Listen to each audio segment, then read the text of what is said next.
So first என்ன பண்ணோம் அப்படின்னா, ஒரு கைப்பிடி கருவேப்பிலையை எடுத்துக்கிட்டு, அத மிக்ஸி ஜார்ல போட்டு தேவையான அளவுக்கு தண்ணி விட்டு நல்லா ஃபைன் பேஸ்ட்டா அரைச்சுக்கணும்.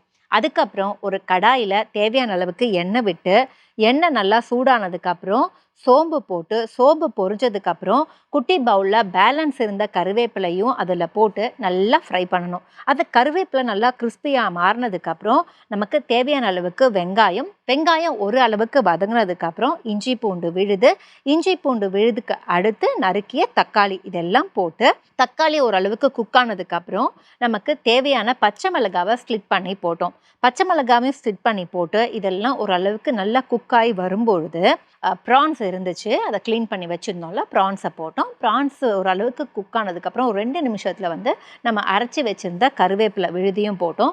கருவேப்பிலை விழுத போட்டு ஒரு 2 நிமிஷம் குக் பண்ணதுக்கப்புறம், பவுடர்ஸ் எல்லாத்தையும் ஆட் பண்ணோம். என்னென்ன ஆட் பண்ணோம் அப்படின்னு பார்த்தீங்கன்னா, மஞ்சள் தூள், மிளகாய் தூள், மல்லித்தூள், உப்பு, கரம் மசாலா இது எல்லாத்தையுமே சரி பார்த்துட்டு, இதெல்லாம் நல்லா ஓரளவுக்கு ஃபைனா குக் ஆயிடுச்சுன்னு தெரிஞ்சதுக்கப்புறம், நம்ம புளிய தண்ணீல ஊற வச்சிருந்தோம். தேவையான புளிய ஆட் பண்ணிட்டு, ஒரு 2 நிமிஷம் சிம்ல நல்லா மூடி வச்சிரணும். மூடி வச்சு அது நல்லா குக் ஆற கன்சிஸ்டன்சி வந்ததுக்கப்புறம், குக் ஆயிடுச்சுன்னு தெரிஞ்சதுக்கப்புறம், இந்த பெப்பர் தூள் போட்டு இறக்கிட்டீங்கன்னா, இதுதான் கருவேப்பிலை ப்ரான்.